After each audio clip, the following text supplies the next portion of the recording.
Always waits for it. Hey guys, how are we doing? I'm really excited. Andrew has just his second frozen on me again. Oh, he's back. It's going to take about a minute, Andrew, for people to tune in using StreamYard. It does have a little bit of a delay. I'm sure you've probably used it many times before. Yeah. All good. So normally they get me singing like with a hairbrush or something, just as a little intro. I won't do that with you listening. I don't think you need to hear that. I can see numbers are starting to come on actually. So if you are watching, give me a hello in the comments. Give me a hi. I have to say, Andrew is all the way over in Australia. I'm very jealous of the weather that you've got over there compared to what we have got. It's gone free. We had 2 days of sun, Andrew. 2 days. I was in my bikini. I was outside, loved it. And it's freaking had the heating on again today. It's that cold.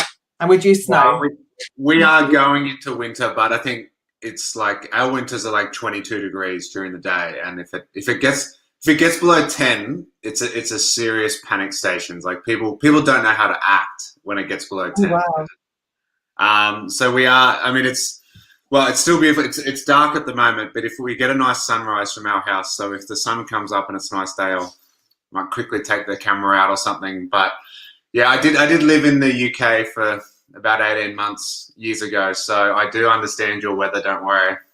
Yeah, I have to say your view is absolutely beautiful. I love your pictures. Although you really bugged me the other day because your view was beautiful and you had one flower in it.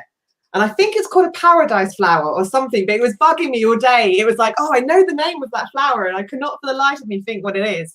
But Bird of paradise. Bird of paradise. That was it. Thank you.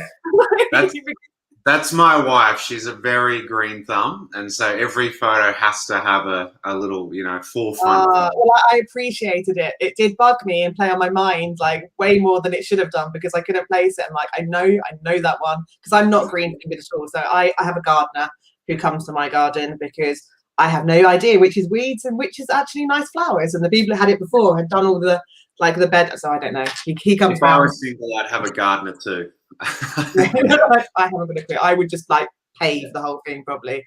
Okay, right. A few people 20 odd people are joined in so far at the moment, which is exciting. So hi, Louise, who misses the singing. Sorry, Louise. Stephanie used to live. How did I not know you used to live in Australia, Stephanie? I swear I learn a new fact about you every day. Hi, Tracy. Hi, Zoe. Hi, Kirsty. So, Andrew, let's start this with. Do you want to introduce yourself to everybody? Yeah, well, obviously, thanks for having us on, and a great honour to be on here. And I get my stories, like everyone, you come out of school and you're just told to go down this path, and you come out of school, and I was strong academically at school. So from day one, it was sort of, you should be a doctor, you're smart, and I left school wanting to be a doctor, but now in hindsight, I don't know if I actually wanted to be a doctor or just everyone had told me that from grade one, well, you're smart, so you should be a doctor. But I was at med school and you're kind of sitting there and I was like, wow, actually, do I want to do this? Do I want to be here for the next however many years it is? And do I want to spend the rest of my life doing this? And I started having second thoughts. And I read a book called Rich Dad, Poor Dad by Robert Kiyosaki, and I'm sure many of you have heard it. And so I was 18 or 19, so 20 years ago at the time, and all of a sudden, jigsaw puzzle pieces start to kind of form, and you can see the jigsaw puzzle pieces, but you don't know how to put them together. And I wanted to travel. I wanted to, travel the world, and I wanted to have freedom in my life, but how do you achieve that? So I spent most of my 20s looking for this side hustle. Like, how do I create more freedom in my life and, be able to financially afford to travel the world and all that kind of stuff? So I spent my 20s looking for these ways to put these pieces of the jigsaw puzzle together. And I just failed and failed and failed and failed. And I did finish university as a physiotherapist because I needed an income, at least at the end of the day. But in my 7 to 10 p.m. each evening, I was looking for these side hustles, and I tried all these different things, and nothing was working. And eventually, I found network marketing, and I found network marketing purely for the product aspect. I had no interest in the business. I was quite negative towards the business, as many of us can be. But, you know, this friend had been talking about these products, and eventually I said, okay, I'll give it a go. And finally, some of those other jigsaw puzzle pieces started to come together, and I realized that everything I'd been looking for in this ultimate side hustle was there. I'd just been dismissing it for so long. So I joined up just before we turned 30. 3 or 4 days before my 30th birthday, I signed up to join network marketing. And then 2 years later, my wife and I were both able to, well, a year later, Angie was able to leave her job. And a year after that, I was able to leave my job. And we've been full-time, you know, thanks to network marketing ever since. And that's been sort of the next step. And then just recently, obviously, really, the more time I spend in this industry, the more I love it and the more great stories you see. But unfortunately, I was just seeing that a lot of people were getting let down with the financial side of things, where we are selling a financial freedom dream, but we're not always giving people the roadmap for financial freedom. What we do provide is a fantastic side hustle, a fantastic business model, something you can do in the spare moments of your time, something you can do from your phone, something you can do from anywhere in the world, location, independence, all those amazing things. But we're not telling people the second half of the story. So that's what I've been really passionate about recently, is helping people with that side of things, of actually showing that this is the best. Like I tried all these things in my 20s, and this is the best thing out there. So A, let's own that and let's be proud of that. And B, let's actually tell the second half of the story, because network marketing isn't financial freedom if you don't know what you're doing with your money. Because we see too many people come in and they upgrade the car and they upgrade the house and they do all these flashy things. And there's nothing wrong with that. But there's so many like top income earners who are living week to week still. They're living paycheck to paycheck. They've just lifted their lives so much that they don't actually have freedom. They've got a lot of stuff, but they don't have freedom. So I want to help people just understand that this is the ultimate side hustle and the best step into financial freedom, because there's no better way to create leverage in your life than this. And then we've got to turn that into financial freedom. And if we do that, people will respect us more. Because that's the big thing too, is like people disrespect our industry. So how about we show how amazing it is and we go first, and then like the respect levels will just drastically change.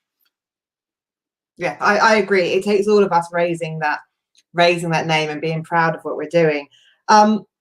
Interestingly, I think the first self-development book I read was also Rich Dad, Poor Dad. And it was that real sort of light bulb moment. If you haven't read it, guys, go and read that book, because it just makes you realize how badly programmed you are all your way through school. And like you, I was fairly intelligent at school. I was planning to go be a lawyer.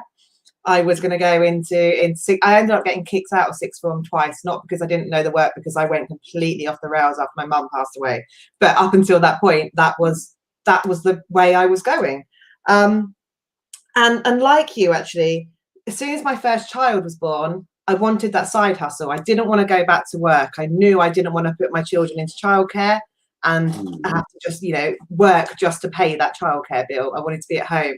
So I remember going into the local bookstore and literally buying a book called 500 Side Hustles, and going through like all the extra ways of like having a lodger, doing this, delivering catalogs, like all these things. And obviously none of them were anything that was going to work for me. And like you, when I stumbled into this, don't want a business, I'm all about the products, don't tell me about the business opportunity, that is not for me. I'm not one of those people. It doesn't work. Obviously completely does. So how did you start building? How did you, because obviously I'm assuming when you went into this then, I've read your book, so I know that you really wanted that financial freedom by the age of 33. You had that goal in your head. So I'm assuming when you did come into this, you came in for the products, but once you saw the opportunity, I'm assuming you knew straight away then you wanted to build. So how did you go about that? Yeah, so it's an interesting story really, because it was a real sliding doors moment, and you kind of look back on those small moments in your life and think, what if? But I'd started using these products and was feeling good and enjoying all that side of things. And organically, you know, people were coming in, oh, you know, like you look a bit different. Yeah, I've been doing this thing. Well, here you go. And so we're just sort of just organically sharing our story and, you know, dabbling essentially. But there was never any bigger picture. And again, like, you talk about that jigsaw puzzle piece. There was never any big vision of anything more than just dabbling here and there. And as a physiotherapist and a business owner, sometimes the enemy of a great life is a good life. So I was earning, you know, 150 grand as a physio, and you're kind of like, oh, well, you know, just settle with that, you know, that's fine. And I couldn't see past, you know, $50 here and there just from, you know, helping some friends out. And I used to work for the Australian ski team. So I had just been away for 3 months in Canada working with the Australian ski team as their physio. And great life. Okay, and again, on paper, we had a great life. That's one of those, again, you know, everyone's like, oh, wow, you've got a business and you get to travel the world with teams. Like, you must be so happy. But the reality was, whilst I had 3 months with the Australian ski team, Angie couldn't come. And, you know, she was able to come out for sort of 2 weeks in the middle of it, but we couldn't afford for her to just hang around me for 3 months. And we couldn't afford to have a 3-month holiday or anything like that. We didn't have that kind of money or that kind of freedom, I should say. And I had just landed from Canada. So I'd just flown home. I hadn't seen Angie in a couple of months, and I'd just flown home. And my sponsor messaged me and said, I've seen you've just landed. Will you come and have lunch? Hang on, I've got a cat on my lap now. Will you come and have lunch with this friend of mine who was like 3 or 4 levels above her? And it's like, oh man, I've just got off the plane. I'm jet lagged. I haven't seen my wife in 6 weeks. You know, come on. And she's like, can you have to come and you have to have lunch with Sean and Caroline. Like, I need you to come and speak to these 2 people. And so I reluctantly went along, and I kind of rang Ange. I'm like, hey, I'm going to be a couple of hours late. But she, you know, wasn't stoked about that. But the crux of it was that they had just done 3 months in Australia. They lived in Canada, and they had just done 3 months in Australia on holiday. And they had essentially lived the exact mirror of what I had done. But they were able to come out as a husband and wife and their son and daughter, and their whole family had just been able to travel around Australia for 3 months, and, you know, it's a week here and a week there, and just have this ultimate family holiday. And I was sitting there and I was like, man, I've had this great holiday because I got to hang around Olympians and got to do all that fun stuff. But my wife and our daughter had to stay at home. And that's when he sort of just sat down and painted that vision. And, you know, when we talk about vision boards and setting your goals, it's so important. And he painted it for me because I couldn't see it at the time. But it was that conversation where he just said, like, this is actually possible. And this is the vision. And this is how we've achieved it. And he kind of sat down and lay it out. So I came home to Angie and I said, look, I had lunch with this guy and we can do this. And she's like, well, I'll support you. And I'm like, no, we're going to do this together. I don't want you to support me. I want us to do this together. And we, you know, it was like, boom. From that moment, everything changed. And so it came down to communication and a conversation, like anything in our business, really, just that right conversation and just having that conversation with the right person at the right time. And then also the communication with my spouse of like, this is how we're going to change our life.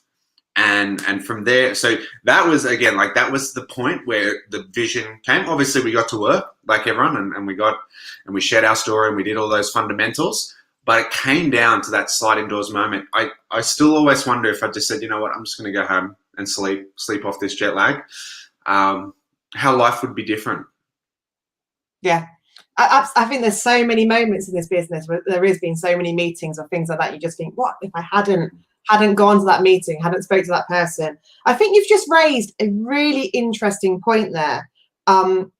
With mentoring, really, and our influence. We talk a lot about the circle of control, what's in your control, what's out of your control. Sometimes we forget this influence.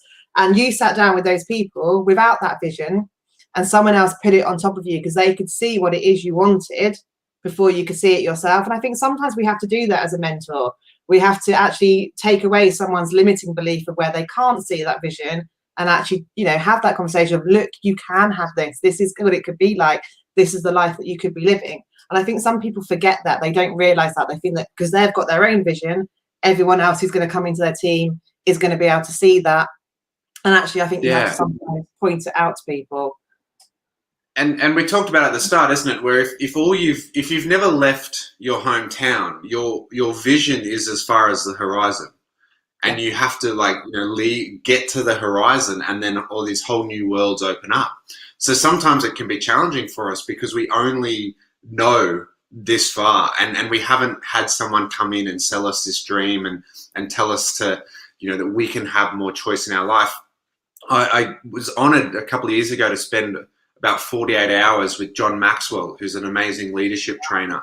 Yeah. And he speaks about the 7 drivers of the human spirit. And, in the words of Tony Robbins, you can't motivate someone if you don't know what motivates them. So if you how do I motivate my team? Well, you've got to know what motivates them. And John Maxwell says it really well, that there's all these different motivators. And, some people are motivated by money and recognition. Others are motivated by family and relationships. Others are motivated by contribution. Others are motivated by kind of progress and autonomy. And that's me.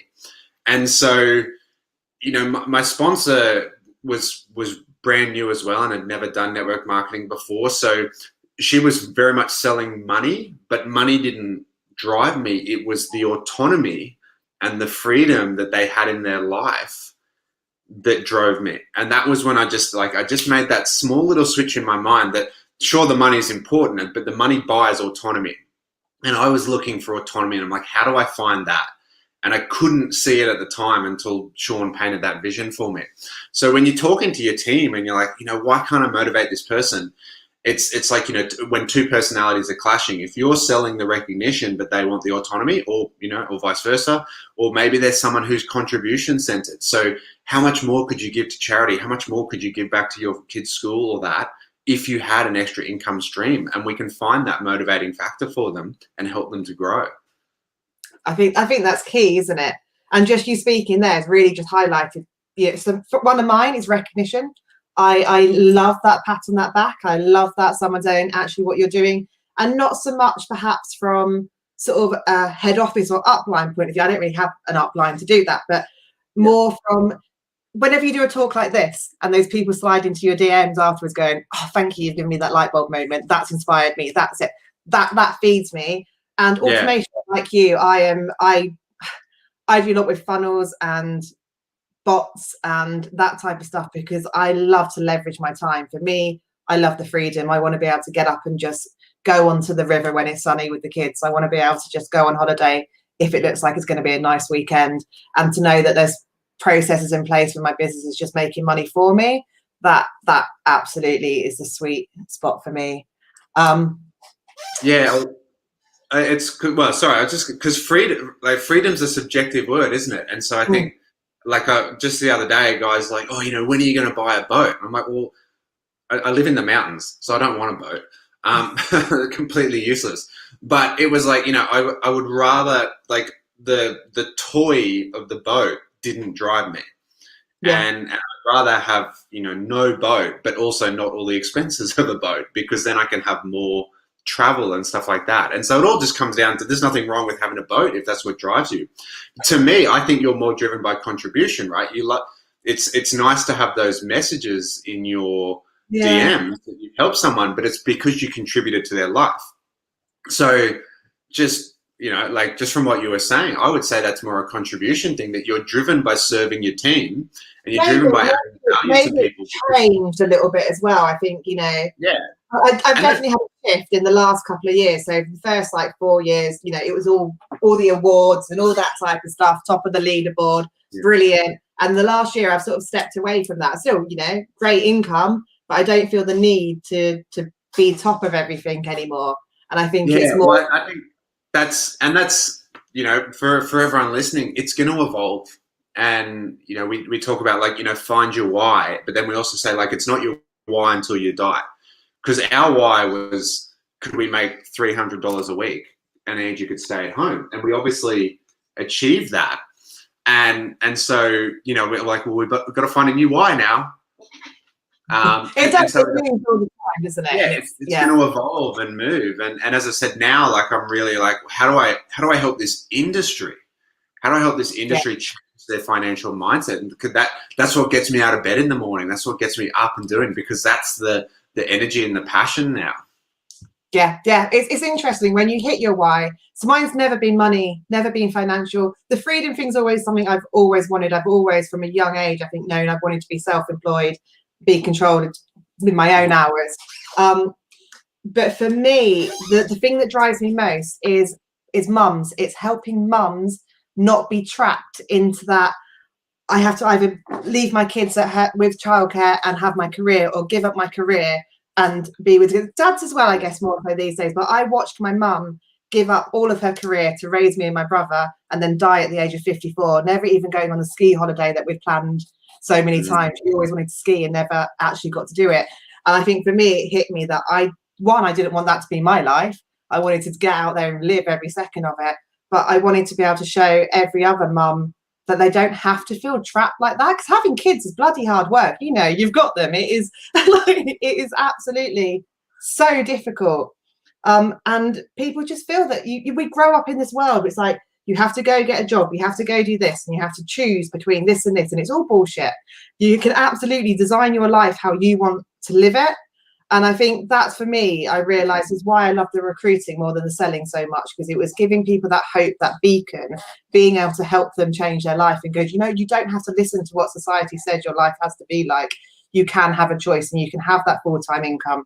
You can have all the money you want and still be there to pick them up from school, still be there to go to the park, you know?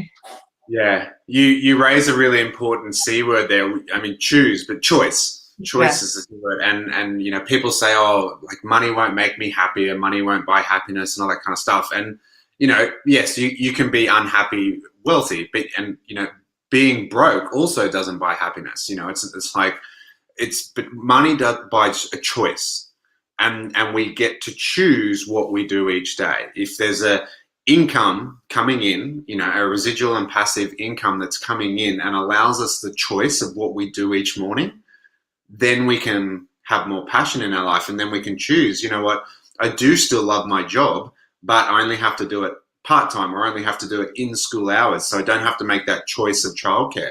Or, you know, I don't like my job that much, and I don't have to, because if you don't have the money, you have to go to work whether you choose to or not.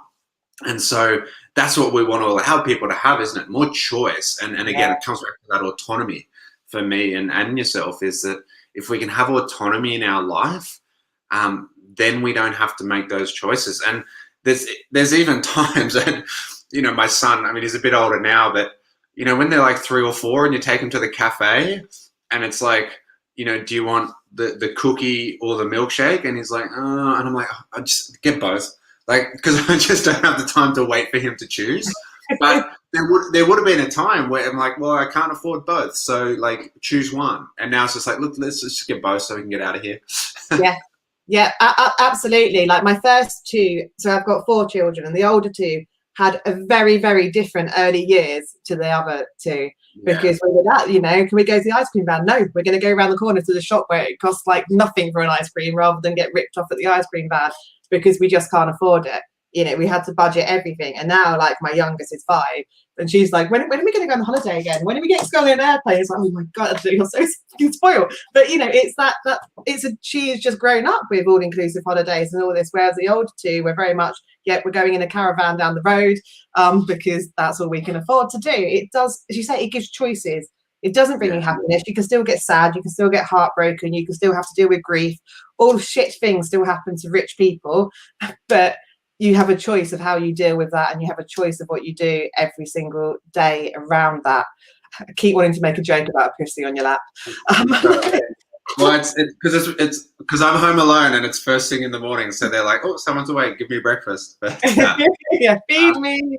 No, it's not. Our daughter's the same. She's like, "Oh, because Australia, like, total travel bans. You just can't internationally travel still." And she's like, "When can we go back to Scotland?" We had 3 months in Scotland a few years ago, and she loved the castles, and she just loved, you know, pretending she was a princess and walking through these castles, imagining that a queen had lived there, that kind of stuff. And I said, oh, like, darling, like, I don't know, but once we're allowed to, we will take you back to Scotland. And she goes, well, can't we just take a private jet? I was like, well, like, no. I was like, well, we can, but then that's it. Like, we're selling the house and everything if you want to take a private jet. So you better enjoy it. But it's like, it's not the private jet. It's the fact that we just can't travel at the moment. But yeah. Bless them. Yeah, they do come out with them stuff. So I know people watching will love all this. They love the inspiration, the fact that's there. But actually, let's take it back for a little bit, because I feel like you and I at the moment, we're talking, about all this stuff, which is great. But when you're in the trenches, when you're just starting, when you're going through that first promotion of things, that's not there yet, is it? You can't relate to it. They're not going to be relating to that right now. So what's your advice for someone then who is in that place where we used to be, where we're having to budget for things, or, okay, I wasn't out of the Australian ski team. Like, that sounds quite good to me. That sounds fine. I will put myself over there. When life is hard, when you don't have the money, when you are struggling with your time and balancing everything else, where do people need to start? What do they need to do to push through and to start that team coming in? Yeah, great question. So obviously vision is incredibly important. Like, I mean, first of all, well, why are you doing this? Because there's going to be days where you don't want to, and this isn't perfect. Like, nothing at the end of the day is perfect, except for my wife. And the network marketing has its challenges, right? Like, it isn't easy, and we need to stop selling to people it's easy. It's simple. It's like beautifully, like, I can only succeed by helping you succeed. It's beautifully, like, collaborative like that. But the reality is that there is work involved, and so the first thing we need to do is understand that we have that vision and have that why. And we used to describe it, it's like, remember the old school, your old school carnivals, and you had the whack-a-mole, and you had this big rubber hammer in your hand, and the little moles would pop up. Because there's going to be people like, oh, is it one of those things? Or there's going to be, like, someone who sends their stuff back, or there's going to be someone who leaves your team and goes to another company or something like that. And you're going to want to quit. And you've just got to think of this hammer, like, bang, and just whack that thing and move on with your life. And so you have that drive. So, like, for Angie and I, like, that drive was with Angie fell pregnant. So, not that I'm recommending that you fall pregnant, but that was just, like, our drive of, like, okay. You know how that happened, right? It wasn't by accident. There was yeah. But it was like, like, we need to change our life, and we've got like 9 months to do it. So we better get to work. So so then from the practical side of things, what we need to understand is that there are two things we can control. And there's a lot of things that happen in running a business, in creating a business, and a lot of it involves, like, herding cats, essentially. But the two things you can control are the quality and the quantity of the story you tell. So this is a business based on us sharing our story. We share our story out to the marketplace, and we do sell a product. We do sell a service. We don't, like, we have to stop saying, oh, we don't sell, we share. No, we sell a product. But how we do that is we share our excitement. We share our passion. We share our story. We share our vision to people of, like, a different life and a different way to do things, and a different business model, a different financial opportunity. That's what we sell, and we sell that through our energy and passion. So the only thing you can control at the end of the day is the quality of the story you share, and the quantity, the number of times you do it per day. And in the beginning, everything else just has to, like, you just got to be a hot mess express for a little while. You just got to understand that your Facebook profile will not be perfect. Your Instagram brand will not be perfect. You do not need a logo. You do not need all these things yet. Like, don't fall into that kind of entrepreneur. One of my favorite is I've just joined. Should I go and order business cards? No. Yeah. yeah. So I call that the entrepreneur trap, where we kind of want it, but we get so caught up in the fluff. And the analogy I use is it's like baking a cake, and everyone sees the icing on the cake, and the icing on the cake is fancy and beautiful, and that's all the great things we get to do, and the holidays, and the beautiful, Facebook branding and all those things. But you've got to bake the cake first. You can't ice the cake and then put it in the oven, because it's not going to work, right? So it's just like flour, eggs, and milk. Boring, boring but fundamental. And so that's the thing. And I guess the final thing on that is just understand that you will be unbalanced.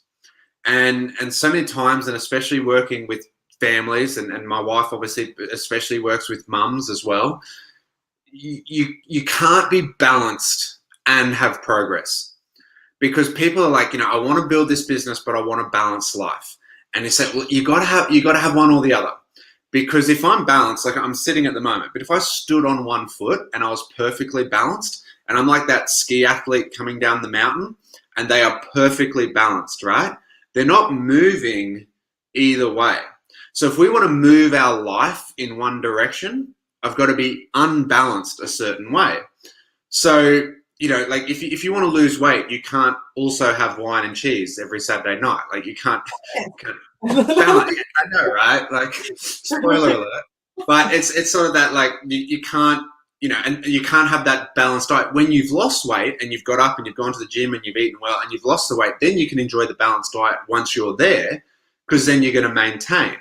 But it's the same with our business. If you can't work like Monday to Friday and then have the weekend off, or you can't like go hard for a month and then take a month off to recover. What we do need to do is like, what are 2 or 3 things that I'm willing to give up, and I'm willing to give them up for, 2 or 3 years potentially, but then I'm going to change my life. And that's where residual income, and that's where financial freedom is different, because people in jobs will go to night school to get a degree, or they'll take on extra work on weekends just to kind of, get over that holiday budget, or, get over the credit card bill or something like that. And we'll make all these short-term sacrifices. And in network marketing, we need to make those short-term sacrifices as well. So I gave up going to the gym. I was like, I'll just go twice a week instead of 5 times a week. And yes, will I be as healthy or as fit as I'd like to be? No, but now I can go to the gym whenever I want. And, we're just willing to make that short-term. So I was married, so I could let myself go anyway. But it was like, what are the things that we're willing to give up for a short term? The funny one is, and I tell this a lot, it was Breaking Bad. Does anyone watch Breaking Bad, or like to? Yeah. Well, no, I did the first 2 episodes and was watching it before bed and went having the weirdest dreams ever, and went, I can't do this. Someone, I think it was my brother, told me about it, and I watched the first 2 or 3 episodes. I was like, this is the greatest TV show ever. I'm not watching it, because I know I'll get obsessed. I know I'll like, and I know I'll be on tenterhooks all week thinking about when's the next episode coming out. So I thought, do not watch it until you're financially free. So it was just little stuff like that. But it was like and then I remember Angie and I just binge watching Breaking Bad one day, and like we were flying to Bali of all places, and our flight got cancelled. So we just binge watched Breaking Bad for 3 days on the couch. But it was just like, what are the things I'm going to give up? Because I'm going to have to get a bit messy. I'm going to have to make some sacrifices, and I'm going to focus on the 2 things I can control. Because I can tell you my story, but I can't control if you say yes or no. And I can't control if you order £1 worth or £1,000 worth. At the end of the day, I can't control that. But what I can control is make sure that every day I'm sowing seeds, and every day I'm sowing seeds. And one day you're going to wake up with this massive harvest, and it will feed you forever. But all you can do is sow the seeds, and you can't control which seeds grow and which seeds don't. Absolutely. You have just phrased that so perfectly. And do you know what? Those small sacrifices we make, I think what people tend to do is they try and change everything in one go. So they stand up and go, right, I'm going to go to the gym every morning. I'm no longer going to watch TV. I'm giving up alcohol. I'm not having cheese or chocolate. And I'm doing all this. And in 2 days, they're completely burnt out. All their happiness is gone. They've overworked. They've stressed themselves out. And it's that gradual thing. Like you mentioned Breaking Bad. I rarely watch any TV now. None at all. It's very, very rare. I think Boxing Day, I binged the entire series of Bridgerton in one day because I didn't move off the sofa on Boxing Day. And there was one series, and after I was ill at the weekend, so I had some time on the sofa at the weekend. I watched them, and then I can't remember what it was. But when I first started building, I watched tons of TV and gradually just gave up like an episode here and this there. And it's just as it progressed, like I don't drink alcohol anymore. I take supplements every morning. If I tried to put the life that I have now, what I did 6 years ago, I would never have sustained it. It would just never have happened. As you say, it's make a couple of changes. what am I willing to sacrifice at the moment? One of the things I say, I do a talk where I do 10 tips, and it's like, know the purpose of why you're doing something. So if you are watching TV because you've had a really hard day, you've done loads of work and you need some downtime, then that's got a purpose. You are taking a half an hour out to fill your soul in some way. If you are still sat there 5 hours later and it's not doing anything to benefit your life or take you forward, you're wasting time. So it's just asking yourself, actually, is this serving me? How is this action serving me? Because we spend a lot of time as human beings doing stuff that's not serving our future in any way, shape or form. Yeah. The analogy I use is like brushing your teeth, right? Like it's that power of consistency. You can't brush your teeth 14 times Sunday night. You can't just be like, I didn't do anything in your house.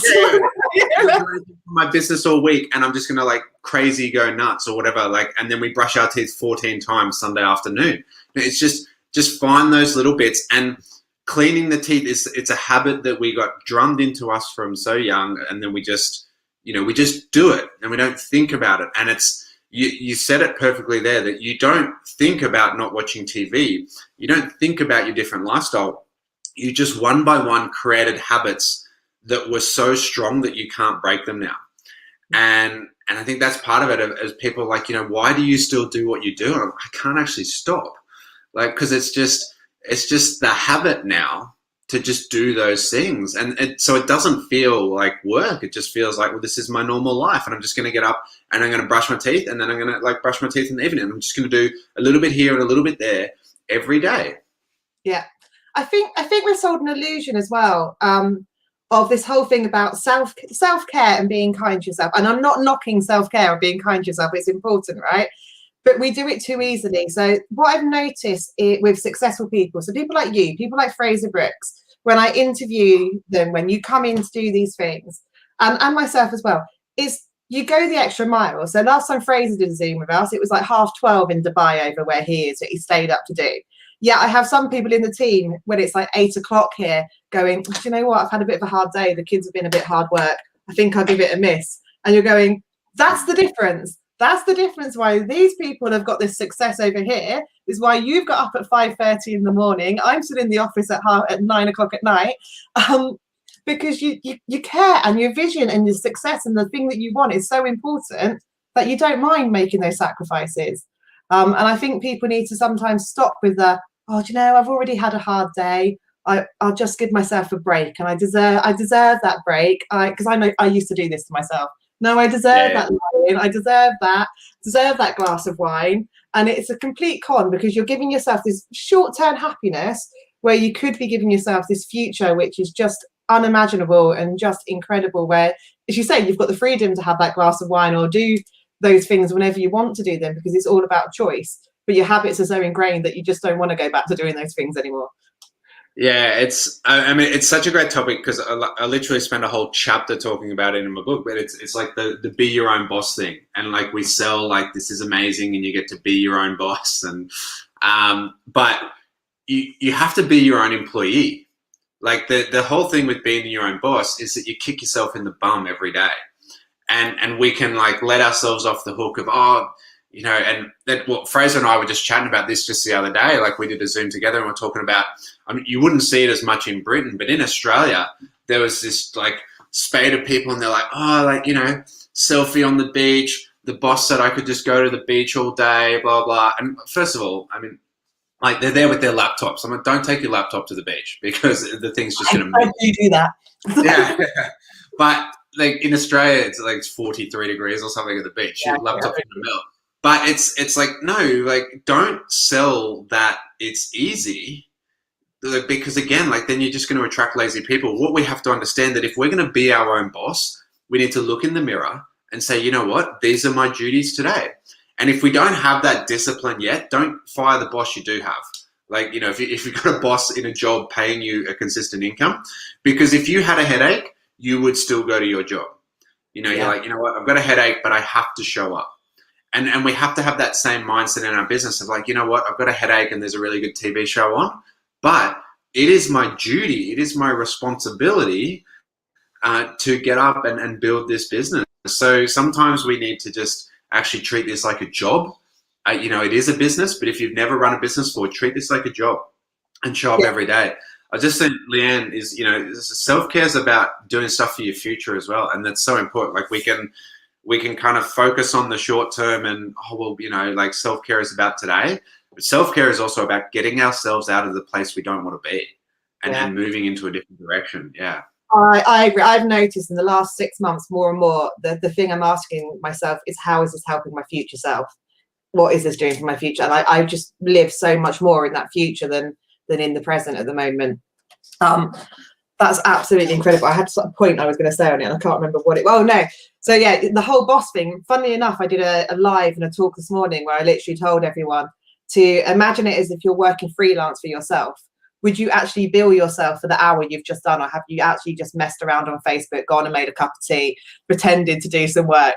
Would you actually feel comfortable going, no, I've just worked solidly for an hour, I'm gonna, you know, invoice myself $50 or that or whatever? And actually, you know, it's stopping to take that time. And again, I think for me, one of the things I convinced myself I wanted to be self-employed about is that I didn't have to have work when I had my period. Sorry, that's a bit girly, but it's like that time of the month is fucking shit. And it was like, I don't want to have to go into a job and do all this work and blah, blah. Do you know what? I'm so busy all the time now. There's no fucking choice. I want to have to go into work on those days and whatever, but it's the choice is there. If I felt like I couldn't, the choice is there. But as soon as I got that choice, do you know what? Coming in and doing all this other stuff is absolutely fine because the choice is there. And again, it's that just that illusion of self-care really, and checking in with yourself. Do you really need self-care, or do you want to move forward? You talked about the whole selling a story thing, and I love that part of your book. Have you read the book, your brand story? Yeah, Donald Miller. Yep. Yeah. Because as soon as I read that chapter in your book, I was just like, oh, I need to go finish my brand story because I'm partway through it, and I absolutely loved it. And I think it's so poignant that it's actually what we do, and it is that story, and you listen to people tell their story over and over and over again, and it really sinks in, and that's what's relatable to people. But you also talk about doing it within 30 seconds of being able to get to that directness. Can you give an example? Tell your story in 30 seconds for us. Okay, so just before I do it, the key with the story, the key with when you're telling your story is that someone, like, people love to buy, but they don't want to be sold. So when you're telling your story to someone, obviously, I don't just want to come up and say, oh my God, Sarah, you need my health products, right? Because you're going to be like offended. Like, why does he? To be fair. Why does he think I need something? So, so obviously, just setting it up, it would be like we'd be having a conversation, and then Sarah's going to say something in the conversation, like we're just, we're connecting, we're networking, we're making friends and stuff, and then she's going to say something like, I'm just always exhausted, and I'll say, Sarah, you know what? Like, I know exactly how you feel. Like 8 years ago, I was running a business and I was traveling with a team. There was a fair bit of jet lag. My wife was pregnant with our second child, and we were sort of like, wow, am I going to be just tired forever now? And I was really struggling to kind of balance all these duties and go to the gym and stay healthy. So a friend of mine had been using these products and he'd been going really well. He dropped a bit of weight, but he was like doing better at the gym, and I was getting a bit jealous. So I reached out to him and he said, yep, look, give this a go. And this little brown box showed up, and sure enough, a week in, I'm sleeping better. 2 weeks later, I've got my abs back, and now I'm 38 and I'm actually outdoing the 21-year-old. 2 weeks. Well, yeah, I mean, that's, and so it's like, I wish I'd read Donald Miller's book before I wrote mine, because I'm like, oh, I'd love that little analogy and I'd love that little analogy. But if you haven't read the book, like, spoiler alert, he talks about how every movie we watch, follows the same framework, right? And it's brilliantly the way he puts it, that in every movie we get introduced to a character and then something goes wrong and there's a struggle in their life. So the struggle is where we relate, and we don't get told facts or figures. We get told about their struggle, and it could be, the girl that wears glasses and so no one wants to take her to the gym, to the prom. Or it could be, the orphan kid living with his aunt and uncle on a moisture farm in a Tatooine planet far, far, far away, right? The huge advice, right? Huge advice, huge, polar opposites of stories. And then we're going to see their struggles. So the girl's got glasses and no one's going to ask her to the prom, and she's really struggling with that. And the kid on the moisture farm wants to join the rebellion because the empire shot his aunt and uncle. And so we relate to them, right? And we have paid $25 to sit in this movie theater, and we paid $15 for like stale popcorn. But we're like, oh my God, and we're crying and we're laughing and we're like, oh, that was me. I didn't get asked to the prom, like, oh, because I wore glasses, and we relate to that story. And then someone comes into their life. So the Obi-Wan Kenobi, the Yoda, the guy comes and takes her glasses off, and all of a sudden she's a supermodel. Like, go figure. But it's like, all of a sudden the guide comes in. So when we tell our story, we're the guide. And like our product is like that the box is that guide that comes in, and then we get asked to the prom by the Freddie Prinze Jr. or whatever, or we defeat the Galactic Empire by blowing up the Death Star. Like, but we live that story, and every movie it follows that thing. And so when we share our story, it's like, this is me, Sarah. Here's where I used to be, and this is where I was struggling. Now we need to tell that struggle, and we need to be raw, and we need to be honest with it, because that's what people are going to relate to. We can't dwell there. We can't tell. And that's why it's got to be 30 seconds, right? Because if a story was just 3 hours of struggle, if a movie was just 3 hours of struggle, you'd be like, oh man, like, what else can go wrong with this person?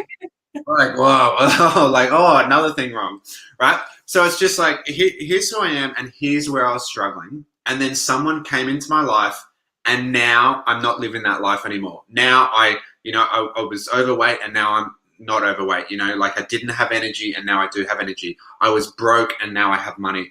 I had no time with my kids, and now I do. Like, and we tell that story from where we were to where we want to be. So yeah, so when I'm telling my story to people, it's just like, this is where I was, this is what I didn't like. And the reality for me, like, my snap point was that I was putting on my pants for our wedding, like, and then they didn't fit. And I'm like, oh crap. It's like snap point, but my wife's really hot, and so it was like, we're going to have these wedding photos, and my wife's going to be really hot, and I'm going to be letting down the team. And so I had to like fix that. So that was sort of the struggle that I had of like, how do I do this thing? So I've got to share my story, and I've got to share my struggle. And then I have to like say, you know what, someone came in. And the reason we say that as well is because then, so then people don't like, oh, what's it called? I'll go to the internet. Like, straight away, we're subtly saying to people that, you know what, a friend told me about this thing, just like I'm telling you about it. Mm-hmm. Because otherwise they're like, oh, okay, oh, so I'll find that on eBay. So we're like introducing that, and then at the end, okay, well, here I am now, and I've been able to achieve it. So the crude analogy is that it has to be like a mini skirt. Okay, it's got to be long enough to cover the important parts, but short enough to grab attention. Okay, because if the story is too long, people tune out. And, if the movie is too long, we get bored and we've got to go to the toilet. If the movie's too long, people are like, oh man, okay, when are you going to get to the point? So we want a short, concise, compelling story that covers the important parts, but also gets a lot of attention. It's a crude analogy, but yeah. I like it. I'm now thinking about the length of my skirts in my wardrobe and the reason behind them. I think it's right. Like, that whole story makes you so relatable to people as well, doesn't it? And I think that is the key with this business. It's so, someone seeing, God, I'm just like you, or how you were, and actually I want to be this next person. And whether, as you say, it's products, or our products are slightly different because they don't have that direct benefit to a person. They have a benefit for their children with their reading and that sort of thing as well. So that's a story I say a lot. Yeah, so I was having a look through your group last night, my time, and just to sort of learn a bit more. Just to learn a bit more, obviously, to talk about. And again, like, at the end of the day, like, the biggest product you're really offering is that financial bonus of like, this is a different way to do things. And so the key point, sorry, just to jump in, and we kind of circling back to what we talked about right at the start, is that sometimes when people are just getting started, they're too afraid to tell their financial story because it's not as impressive as Sarah's. you know, and I don't have that real financial story to tell yet, but we also have to understand the power of the small financial story because it's relatable. Oh, because there's so a relay. relatable. Yeah, and if you've never read a Rich Dad Poor Dad, you've never read like a 10x rule, like you've never read some of these, you know, Secrets of the Millionaire Mind or Unleash the Power Within, like you haven't read those sort of books where your like mind just blows up. So you like people can't fathom putting a zero on the end of their income. So if you can sell like the, you know, the $1,000 a month story, that is incredibly relatable because for so many people, like that is enough to just stop them from drowning. Yeah. And that is so that there's enough money at the end of each month because they have at the moment there's too much month at the end of the money. And so that story is so relatable. And we, someone's just said it, like, you know, you're not at the end point yet. You're like, don't wait till you're perfect. Don't wait till you have your perfect financial story. Share the one you have right now because you never know how that can relate to the person right in front of you. Yeah. So Amy, what Amy's trying to get is, what does she share here? So Amy, you share that you've joined, you're excited, that you're starting to make some money, and you can see the bigger picture of where this is going to change your life. And actually, Andrew, you've just nailed it. And I did this the hard way. When I first earned my first commission of £500, I put like a post on Facebook and I was like, oh my God, I've done this. And I had like 3 people join off the back of it. And I was like, oh wow, because it was so relatable. And I think when I first did £2,000, I did this post. It was the most bizarre post ever. And it's been the most successful Facebook post I've ever done. And it was my empty washing basket versus my commission statement. And I said, literally put, I don't know what I'm more excited about. The fact that I've just managed to empty my washing basket, or that I've just got the email to say my commission was £2,000 this month. And again, that did brilliantly for people. When I got to the point where I earned £5,000 in 1 month, I put it out there, absolutely no drop. All I did was piss off one leader who was like, you cannot go around sharing incomes like that. None of us are going to stand a chance. And absolutely no one related to it whatsoever, because no one could see themselves as a mum at home earning an extra £5,000 a month. It was too far for them. So I've had to learn over the last couple of years to go back to share that story of what I used to be like, far more than what actually my lifestyle is like now. Because as you say, people, and you've probably found this as well going through your journey, that people just can't relate to the incomes and things that you now have. Yeah, and I think like Amy, tell me why you're excited. Like, what was it that got you in, right? Because if I'm like, once we get in, like Russell Brunson talks about, you know, the techno babble. Once we get in and we talk about like downlines and sidelines and crosslines, uplines, you know, and like volume and like all this kind of stuff, like the average person on the street, again, has never heard those words. So like we kind of geek out when we get involved. What was it that got you excited? And you said it perfectly, Sarah, that money at the end of the day is a number on a check. It was the visceral relation of every mum of like, oh, an empty washing basket. Yeah, and they viscerally related to that. So yeah, like if I told my story and I told a financial figure, that's just a number on, like, that doesn't actually relate to anyone. But if I said, you know what, we earn enough to raise our kids together at home, people can relate to that visceral feeling, like whatever that figure is, because they're going to. Andrew, just to show people what is possible, what have you earned through this business now? So we have earned overall, it's about 4 million. Our best week is just a bit over 50,000 for the week. That involves some, you know, bonuses, obviously. And I remember,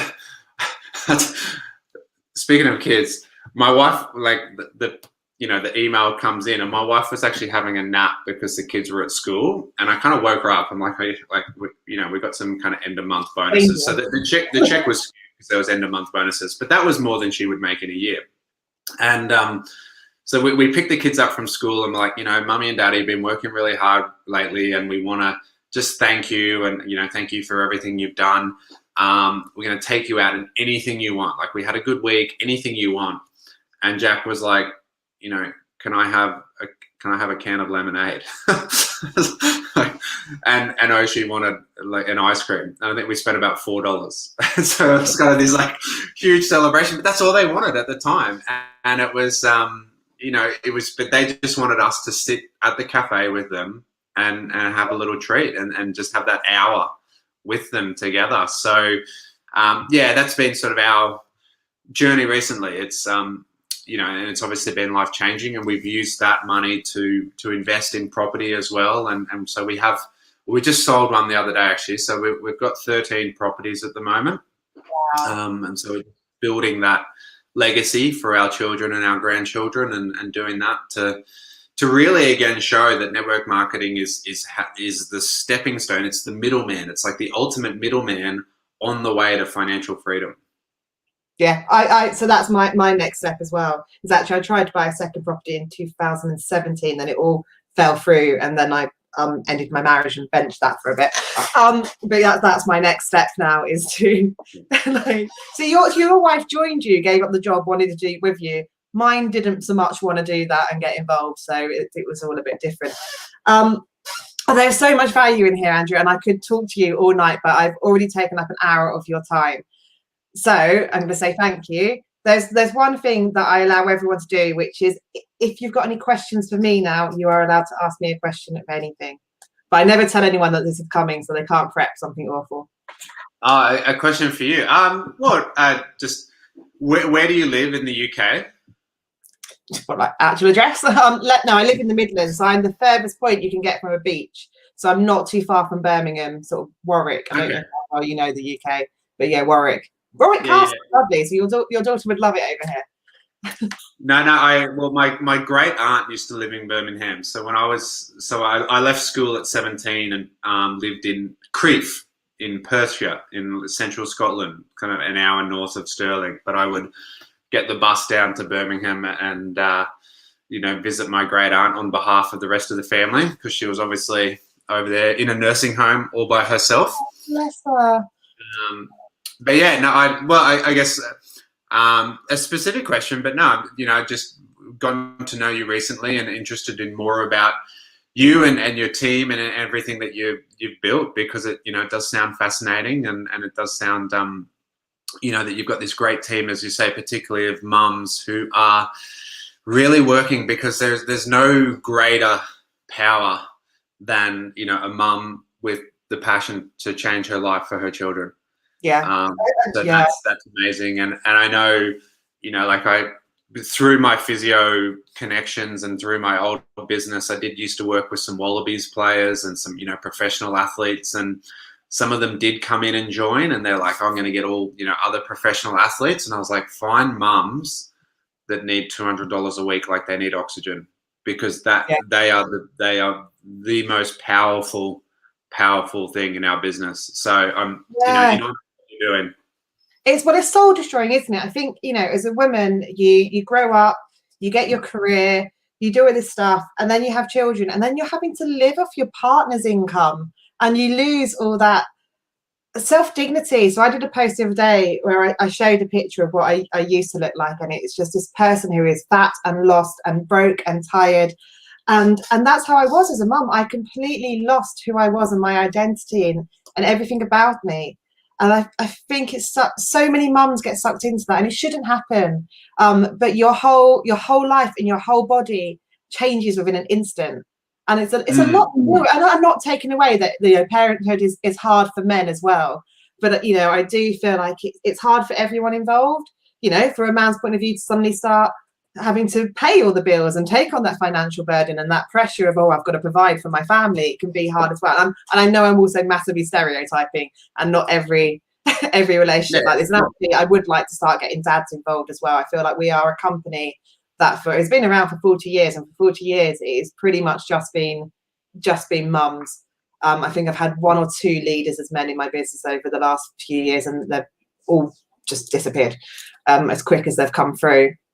So that's something I would like to go into. But yeah, the more I do this industry, the more people I meet like you, the more I realize everyone who is successful is just the most loveliest, nicest, giving and caring people. that there is. And I think, you know, as you say, I'm a bit like you now. The more I do this, the more I want to raise the industry name as a whole, because it allows people to change lives. I would not have been able to buy a franchise. I would not have been able to, you know, invest the capital to start up a business. I wouldn't be able to go into property or anything like that. I had no money to do it. This industry allows people with such a low entry point to change their lives. And all they need to do is believe in themselves and put in that hard work, as you say, not hard work, but the discipline and the self-motivation to be consistent with their work. So yeah, that is a mood lifter for me. Leanne, you're not far from me. You have to, when we're allowed to see people and can actually go somewhere, we will have to meet up for a drink. I'm so jealous that your life is like so normal apart from travel. It's ridiculous. Yeah, outside of international travel, it's been very normal in Australia. We I think I have a British friend, and she was saying how, you know, like it's so British the way it's been handled, in that you can't do anything to offend anyone, kind of stuff. Whereas Australia, I mean, you know, American friends, they're a bit more stubborn, I guess. Whereas, you know, a year ago they said, okay, Australia, we're locking down for 6 weeks, and everyone said, okay. And, you know, we have the climate and we have the environment, and people have backyards where, you know, it made that 6 weeks manageable. You know, you don't have that in other areas of the world. And then pretty much we've just opened up since. You know, it's been pretty much like, okay, like back to normal. Yeah, no, we don't have that. It's pretty much, you can't do anything. I took our daughter to the footy the other night, but, you know, 40,000 people in the crowd at the footy the other night. So. Oh my God, yeah. I don't even know if things like that will come back here. It's that ridiculous at the moment. But, you know, it is what it is, and it's you do what you can do. I was very, very privileged because I did actually travel twice last year. I got to Amsterdam and I got to Greece. So when it did open up for a little bit, you know, again, it's that choice. I had the choice and the means to go, do you know what, we're going to jump on a plane because we can do that right now. So it's not bad, yeah. I joke with my wife that as soon as we're allowed to, we're going to New Zealand just for lunch. Just to get on a plane again. We'll like fly to New Zealand, have lunch, and then fly home. Yeah, I wouldn't mind flying over to the south of Spain at the moment, actually, and having some nice seafood out, looking over the beach. Just have a paella and a wine and then fly home. Yeah, although my best friend's out in Dubai at the moment, that might be one of my first places if I'm allowed out to Dubai. We can meet in the garden now, Leanne. Yes, you are welcome to come over. And in fact, I have a hot spot in my garden, Leanne. You would love it. So I've got this little bit in my garden outside my back door where it's sort of surrounded by all these walls, which means it's like about 10 degrees hotter than anywhere else in the UK. So if it's like 21 degrees outside, it would be like 31 in my garden. So I literally have these tan marks most of the time. And everyone's like, where the hell have you been? It's like, nowhere. I've just been working outside. I was just looking at the sunrise to see what it's like this morning. Yeah. Oh, you love to tease. Go. Have you got the laptop? Go and show everyone the view from your garden. This is what this industry buys you guys. Have a look at this. We live on the side of a mountain. So I'll tell you a really funny story about Fraser Brooks in a sec, because he's come and stayed here a few times. So this is we got that view off the backyard. Oh my gosh. As it's sun rises first thing this morning. So I'll tell you a real quick story. So this is a couple of years ago, Fraser's come and stayed at our house. He was doing some events in Australia, and, you know, he and I have become very good mates, and showing him around the backyard. And he's like, there's this little buzz, like if you stand in our backyard, every 30 seconds or so, you'll hear a buzz. And he's like, mate, what is that buzzing? And I was like, oh, that's the snake buzzers. And he's like, what's a snake buzzer? I'm like, oh, there's these little things in the backyard just to like, it's a snake barrier basically, like, and then just every minute or so they buzz into the ground, and then, you know, you'll, depending on where in the house, you'll hear them every 30 seconds or so. And he's like, you've got snakes here. I'm like, mate, this is Australia. I'm like, we're in the bush. Like, what are you, like, of course there's snakes here. And he's sort of like, oh, you know, like you can see he was a bit uncomfortable. Anyway, fast forward to that night, and he's gone to bed, and he's gone and slept in our spare room, which is over there. And we have a black cat. And the black cat sleeps under the bed in the spare room, but we'd sort of forgotten about it at the time. And so Fraser, goes in and he puts his suitcase in and he closes the door and he goes to bed. And he's laying in bed and he hears this buzzing. And he's like, how close are these snakes? And then he hears a scratching on the door, and it's the black cat in trying to get out, because the black cat's like, someone's in the room, and he's trying to get out. But Fraser had shut the door and turned the light out, and he thought it was a snake trying to get in. And he's actually the next morning, I didn't know all this till the next morning, but the next morning I've come out and I'm like, jet lag, how'd you sleep? And he's like, terribly, I had the worst sleep. And I'm like, oh, jet lag. And he goes, no, there was a snake trying to get in the front door. And I was like, no. And he literally thought it was a snake trying to get through his door, but it was actually the cat trying to get out. But he was too scared to open the door. So the cat just sat there and scratched for 2 hours. And he eventually got up and opened the door to go to the toilet, and the cat has shot out. This black cat in the pitch black dark has shot out through his feet and out the cat door, and he thought it was a snake, and he just didn't sleep that whole night. So anyway. I'm so going to take the piss out of him next time I speak to Fraser. Yeah. So next time you ask him about the snake, ask him about my son's donut, and then ask him about the snake. Well, I've heard the story about the donut. It was his dog, wasn't it, in the donut? So we visited Fraser at his parents' house years ago when he just launched. He just launched, and he was still living with his parents because he was, right back to square one hustling. Yeah. And Fraser's dog ate my son's donut, and it's just been like this. And then there's been a running joke about it since there, because then parents, you'll know, you distract your child with food when you're meeting someone, and Jack was looking forward to eating this donut and the dog ate it. So then Jack, whether intentionally or not, did a number 3 on Fraser's parents' couch, the nappy filler, the number 3 where it's just everywhere. It kind of explodes out of the nappy. And so then my wife's having to clean Simon's couch. And so we kind of joked that it was Jack getting back at Fraser's dog for eating his donut. Brilliant. Kids are great like that. I remember I had a leader come around. She's got 4 children now as well, but so it's chaos. In fact, we have 8 children between us in the holidays. She comes round, but she came around and she had 3 at the time. I think was pregnant with her 4th. One was a baby. She sat in the high chair, exploding. When they're babies and little as well, and it's all up the back of the baby grows and things. She's just like, oh my god, I'm gonna have to go and deal with this. So we end up bathing this baby. I'm cleaning all this stuff out the high chair. Then her other child goes onto the other toilet, strips naked, and starts shouting that I've had a poo over here. The other child tipped every toy box out of the thing. She was just sitting there going, I'm so sorry, I've just come to your house. And we literally had I had to get spare clothes from my kids' drawer onto hers. And I think this kid was not very ill, and it just continued to happen for the next half hour of changing clothes. But these are all good stories, and it's real life, isn't it? No one is sat there perfect building their businesses at home. Life happens. Fraser's dog eats donuts. It's that Hot Mess Express, and I was laughing when you were talking about the end of month craziness yesterday, and because another time I'll tell a story about Jack and the toilet, and when we had an end of month thing, and you're trying to reach this new rank, and your son's also trying to go to the toilet for the first ever time, and so you're trying to, you're on your phone whilst you're toilet training your son. Great, but it's it just comes back to that Hot Mess Express, it's not going to be perfect. It's going to be messy, but you're going to look back and laugh as well. And the enemy of a great life is a good life, and we have to go and have these crazy things because they make the best stories.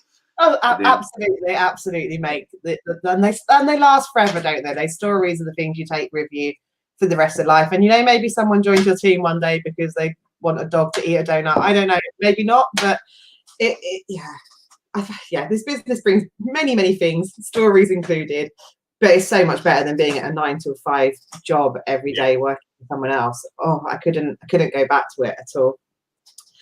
Right, Andrew, let's finish up because I could talk all day, but I've realised it is actually 20 to 10 here, so people probably want to start winding down for today. Thank you so much. We haven't. Can you give this a plug because it is awesome? What made you write it? Well, so as you say, there was the Fraser really encouraged it. There was just that, like, you know, I guess we had reached the top to an extent, and we ticked all these goals. And Fraser's like, you know, you got to find your next goal. You got to find your next passion. And we bought this dream home a little while back, and it flooded. You know, really annoying. We'd been here in about 3 months, and the house flooded, and we had to completely gut downstairs. And that's when it was like, man, you know, we were living in this little unit in the short term, and I was like, you know, like we can't have people around our house. We can't do launch parties, all that kind of stuff. And that's when you start to think of, like, you got to start to pivot, and you've always got to start to make sure that, you know, you never, like, you're just ready for those life curveballs. And so that's when I started getting into more, like, you know, like, I think I've got a book in me. And when I wrote it, it only took a couple of weeks to write it. It took a long time to edit because I had so many typos and spelling errors and stuff. But really, I was just recreating all the stuff that I'd trained my team on. I always had this thing when I built my team that I don't want to be the fastest. I don't want to be, you know, the rocket ship or whatever. But I want our team to be the most respected. I want everyone to, like, look at our team and look at Andrew and I as leaders and be like, man, those guys built this right. They never cheated anything. They never did anything wrong. But not only did they build it right, but not only show people how to build a business, but show them how to change their life. And I wanted to create all these leaders who really just go and change their life, not just build a business, but go and change their life. So I wrote this book, and basically talking about what we talked about right at the start is that it's in 2 parts. So the first part is how to build your business, how to share your story, how to go out into your warm network, how to go out into your cold network, how to build a team and create that culture and coach people. And then part B is actually how to grow a business, how to create wealth, how to start to invest, and show people the second half of the story of this is the stepping stone into greater wealth and freedom. And again, when you put it up against everything else out there, nothing competes. But we have to understand that we can't just make money. And there's no, like, freedom isn't measured in money alone. It's measured in time and money.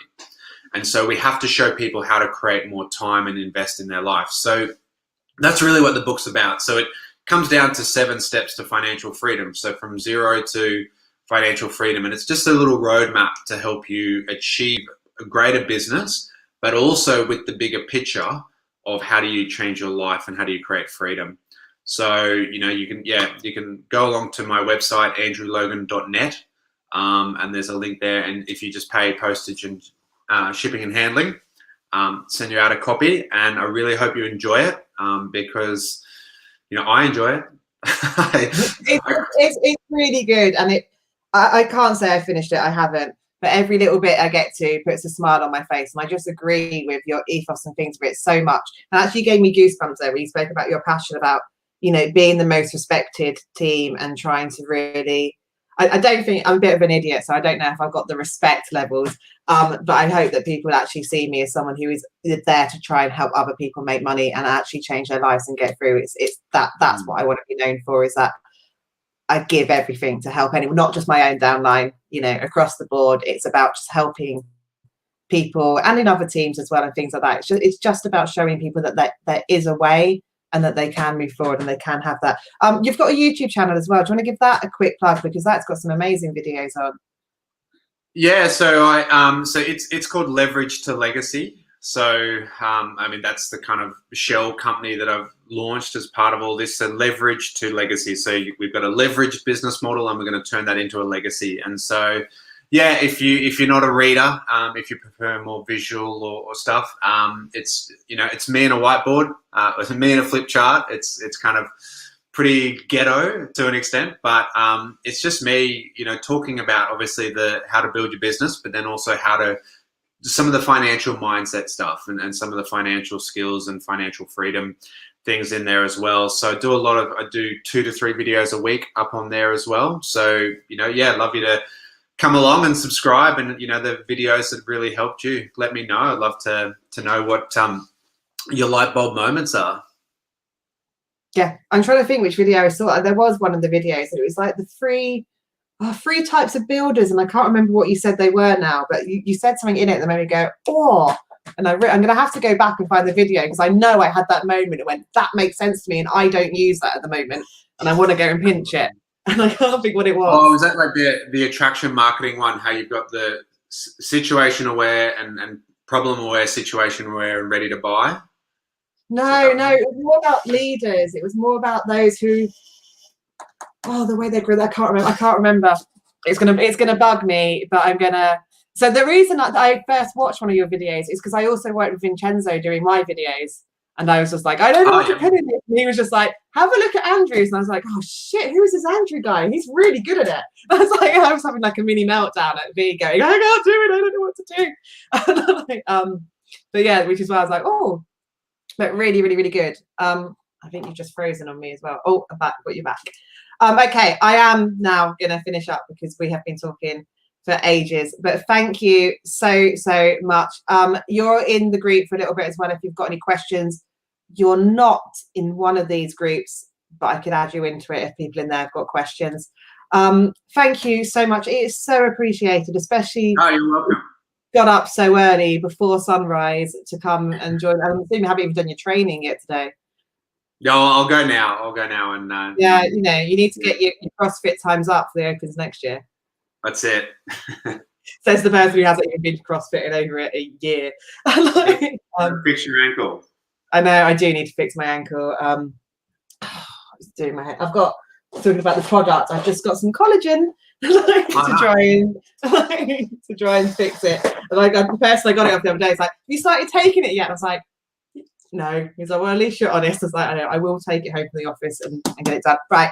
Thank you, guys. I'm sure you loved that. I can see the thank yous and appreciate coming in. I know if you're watching on the replay as well, let us know if you've got any questions. I'm sure Andrew is open to answering anything because that's who he is. So thank you all. Have an amazing evening. Bye-bye. Hey, guys.